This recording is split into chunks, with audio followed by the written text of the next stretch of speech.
Roe Labrador has submitted a petition to the Idaho Supreme Court to challenge open primaries initiative. Let me pull that up and we can take a look at it. So, Attorney General Raul Labrador filed a petition today in the Idaho Supreme Court in a challenge to ballot initiative that has been deceptively and inaccurately promoted as the open primary initiative. The petition for a writ of prohibition or a writ of mandate addresses two flaws in the initiative. First, despite a crystal clear prior ruling from the Idaho Supreme Court, the initiative does not propose an open primary. Idahoans for Open Primaries and its members systematically call it that to obtain the necessary signatures to support the initiative. They repeatedly described their initiative to citizens through their websites, signage, social media, trainings, canvassing efforts, and in interviews and statements that the proposed initiative would implement open primaries, and the Idaho Supreme Court ruled last year that the initiative does not describe an open primary system. Second, the initiative makes distinct changes to the primary election and separately to the voting system used in general election, which violates the single subject rule for legislation and initiatives. This initiative would eliminate the party primaries and also institute a complex and multi-stage ranked choice voting system for the general election, involving multiple ballot counts and vote shifting between candidates that lack basic transparency. So let's take a look at what ranked choice voting is so we can have a better understanding of what they are trying to get us into. We're going to show you an example of how ranked choice voting could actually determine a winner of an election. In this election, there are several candidates: Janice, Emily, Steve, Joe, Patrice, and Frank. In a Memphis ranked choice voting election, voters get 3 candidate choices. They choose their first pick, second, and so on. In this election, there were 40 votes for Janice, who is in first place, 20 votes for Emily in second place, 18 votes for Steve for third place, 11 votes for Joe, 7 votes for Patrice, and 4 votes for Frank. In this example, there are 100 voters, so 51 votes is needed for a majority win. In a traditional election, the type that has been used for decades, if no one got a majority of the votes, there would be a runoff between the 2 top vote getters, in this case, Janice and Emily. Voters would have the opportunity to listen to these 2 candidates and their positions and make a final choice in a traditional runoff election. That's how democracy works. But with ranked choice voting, it's not one person, one vote.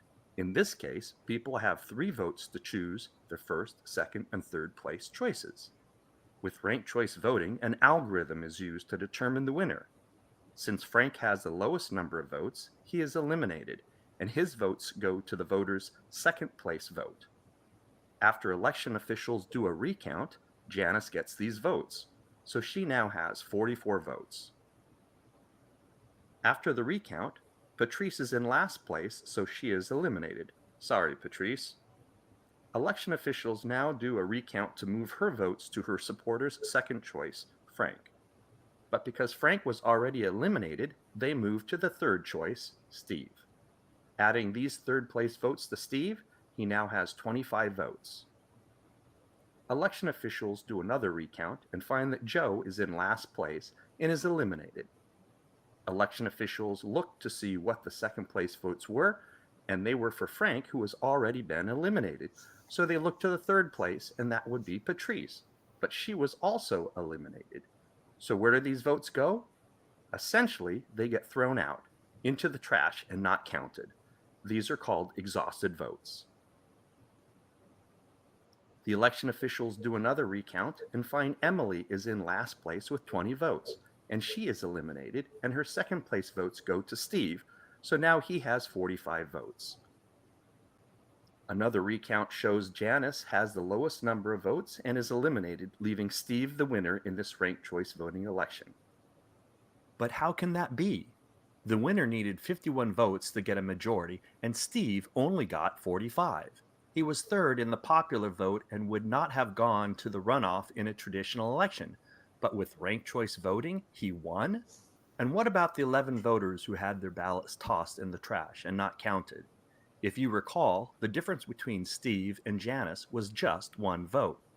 How would these 11 people vote if given the choice between Janice, who came in first place, and Steve, who came in third? These voters were disenfranchised with ranked choice voting. So let's review the ranked choice voting method.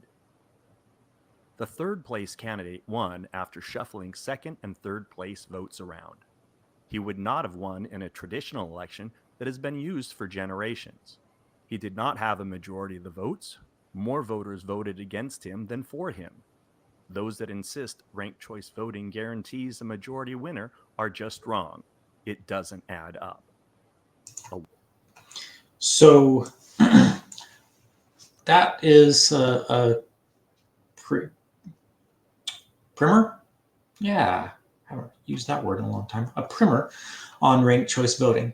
I'm sure there's different ways of doing ranked choice voting or different ways of doing voting.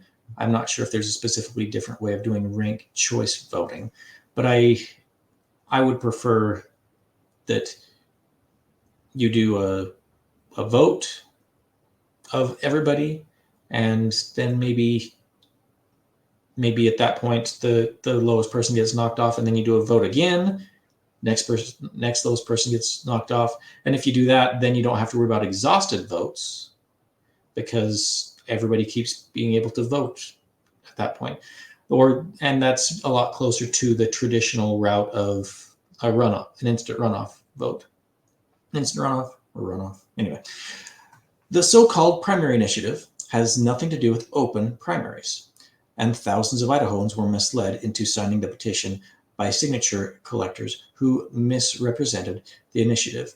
Last year, the Idaho Supreme Court refused to let the initiative's sponsors call the initiative an open primary initiative and unambiguously ruled that the initiative does not propose an open primary system. The sponsors have not only ignored the court's direction, they have snubbed their nose at the court's ruling, said Attorney General Labrador. The sponsors also buried ranked choice voting in the initiative and again misrepresented the initiative to voters. Idaho law does not allow such abuse of the initiative process. It is unacceptable and jeopardizes the integrity of the court's prior ruling and the initiative process itself. As the petition explains, an open primary is what Idaho had before 2011, but the initiative and the old system have essentially nothing in common. Nevertheless, the initiative sponsors disregarded the court's ruling and sold the initiative as open primaries anyway. By doing so, they violated Idaho Code 34-1815 and voided the signatures supporting their initiative. This petition of a writ of prohibition or mandate requests the Idaho Supreme Court order the Idaho Secretary of State to reject the initiative on these grounds and disallow the initiative on the November ballot. So who's really pushing the open primary initiative? Where are they getting their funding from? So if you go to secureidahoelections.org, that they actually have found the backers, the financial backer, or some of the financial backers of the Open Primaries Initiative. Fair Vote, Arabella Advisors, 1630 Fund, Reclaim Idaho, Unite America, and the Open Society Foundation. So if we look into each of these, major donors have generally come from the left for Fair Vote. These include the George Soros-sponsored Open Society Foundation and Jennifer and Jonathan Soros Foundation and the Soros Fund Charitable Foundation. So fairly closely connected to George Soros, it seems, for a fair vote. Arabella Advisors is a Washington, D.C. progressive dark money group. Since its founding, Arabella has distributed billions of dollars to various left-wing political causes. It has been criticized for its role in the Dark Money Network, which has been accused of influencing political outcomes without transparency. The 1630 Fund, a DC dark money group. The 1630 Fund spent $196 million in secret money to promote left-wing causes. It has faced criticism for its lack of transparency, its role in funding dark money into political campaigns, and undermining the integrity of the political process to create an uneven playing field. Doesn't sound good. Reclaim Idaho was co-founded by a Columbia, New York professor. This political action committee is run by progressive activists who promote progressive political ideals, advance progressive social policies, and fund progressive campaigns. Unite America. Despite claims to bipartisanship, its founder and leadership lean left, having given the vast majority of their donations to left-of-center political causes. The founder of Unite America, Charles Whelan, ran unsuccessfully for Congress as a Democrat and has contributed to numerous Democratic causes. And then the Open Society Foundation is a George Soros foundation and one of the largest left-wing dark money organizations that has contributed millions to liberal PACs and radical progressive advocacy groups. The Open Society Policy Center gave $150,000 to the Democracy for America Advocacy Fund to support policy, advocacy, and on ranked choice voting. So that the backers of the Open Primaries Initiative seem to be a little bit one-sided in their political leanings.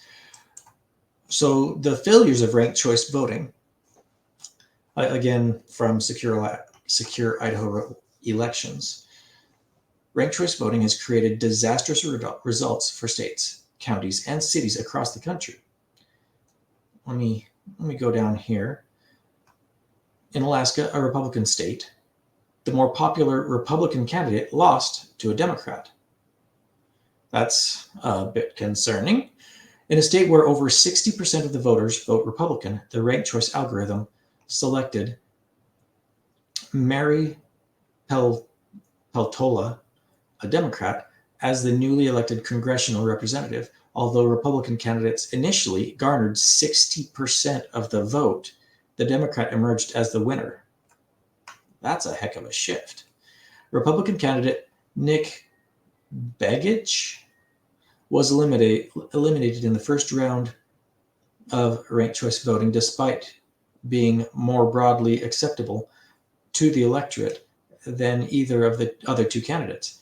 Based on the cast vote record, he would have defeated each of the other two candidates in head-to-head contests, but he was eliminated in the first round of ballot counting due to receiving the fewest ranked choice voting first place votes. So it really crushes any third party or independent runs then, if you're just going off of the top two. So that makes complete sense. Importantly, Democratic Peltola's 91,266 votes represented only 48% of the 188,582 ballots that were active in round one. In other words, more people voted for her Republican opponent in round one Thus, the often repeated claim that ranked choice voting guarantees a majority for the winning candidate is not true, if by majority we mean majority of all votes cast. 11% of the ballots in Alaska were spoiled due to voter confusion under ranked choice. More than 3 times the normal rate, nearly 15,000 Alaskans had their ballots thrown out. This included more than 11,000 tossed because voters selected only one candidate without ranking any others. When that candidate was eliminated, their votes were eliminated as well. So much for one man, one vote. 10 states have already banned ranked choice voting, including Idaho. Governor Little and the Idaho State Legislature voted to ban ranked choice voting. But that's not stopping the DC billionaires from trying to get it going again. The list for those who banned it include Idaho, Florida, Tennessee, South Dakota, Montana, Louisiana, Alabama, Mississippi, Oklahoma, and Kentucky. So let's look at California. An error in the tabulation of the ranked choice votes led to the wrong candidate being declared the winner of an Oakland school board race. That candidate took office before the error was caught, and the rightful winner did not replace them until 4 months later.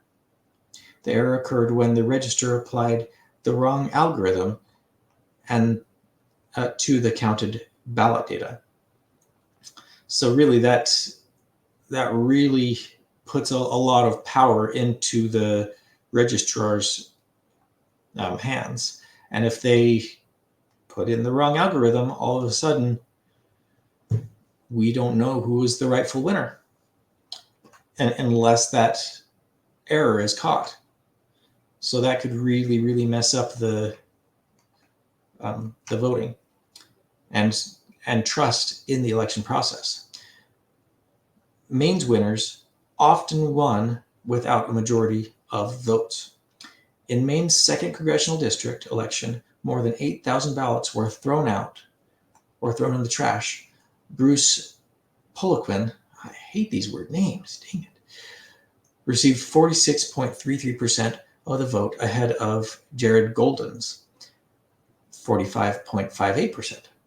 But since Poliquin didn't receive 50%, there was a second round of tabulation. The Secretary of State threw out more than 8,000 ballots, and Golden was declared the winner. But with only 49.2% of the total ballots cast. A study across 96 elections in Maine revealed that 61% of ranked choice voter victories did not win by a majority of the total votes cast. After ballots were exhausted, the number of valid ballots used to determine a majority was less than the number of the total votes cast. Winners, therefore, often failed to reach a true majority, which is a little bit concerning. I would prefer that my representative actually represented the majority of the people of his constituency. Anyway, so that is ranked choice voting and the open primary initiative, along with Attorney General Raul Labrador trying to make sure that things are all legal and above board here in Idaho. I'm happy that he caught this. I don't know how many people were fooled into signing this with these deceptive practices, but hopefully, if Idaho wants to adopt ranked choice voting, we should all have the most accurate and informed information before casting our vote for or against it. If you like what I have to share, please remember to like, share, and subscribe. I'm trying to get up to my 500 subscriber minimum amount on YouTube. If you could, that would be great. And I'll see you on the next one. Bye.